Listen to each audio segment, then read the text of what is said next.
మాది ఏలూరు జిల్లా కైకలూరు మండలం. మాది శృంగవరపడు గ్రామం. ఈ బిడ్డ నా పెద్ద కుమార్తె. అయితే ఫస్టు పాపకి బాబు పుట్టాడు. బాబు పుట్టినప్పుడు పాపకి ఓవర్ బ్లీడింగ్ అయిపోయి చాలా ప్రమాదం జరిగింది. ప్రమాదం జరిగిన తర్వాత మళ్ళీ రెండో బాబుకి కన్సీవ్ అయ్యింది. కన్సీవ్ అయిన తర్వాత నా పరిస్థితి చాలా దీనంగా ఉంది. అప్పుడు మా అల్లుడు అత్తయ్య నీ పరిస్థితి బాగాలేదు, ఈ బాబు ఇప్పుడు లేటుగా తీసుకుందాం, ఈ బాబు వద్దు అని మా అల్లుడు అన్నాడు. అన్నప్పుడు నాకెంతో బాధేసింది. బాధేసినప్పుడు ఏంటి మళ్ళీ కన్సీవ్ అయ్యిందని సంతోషపడాలా, లేకుంటే నా దీన పరిస్థితిని చూసి నేను బాధపడాలా అని సందర్భంలో నేను ఉన్నప్పుడు మా సోదరి ద్వారాగా నేను ఈ ప్రార్థనా శక్తికి రావటం జరిగింది.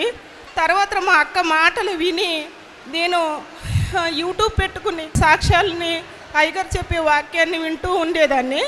అలాగే నేను ప్రభువా ఇదిగో నా అల్లుడు మరి ఈ బిడ్డను వద్దని అంటున్నాడు నా పరిస్థితిని చూసి, కానీ నాకు ఈ బిడ్డను తీయటం నాకేమాత్రం ఇష్టం లేదు.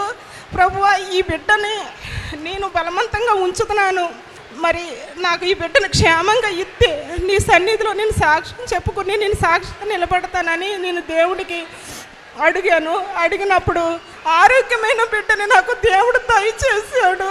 ఈ కొద్ది సాక్ష్యం దేవుడు దీవించమని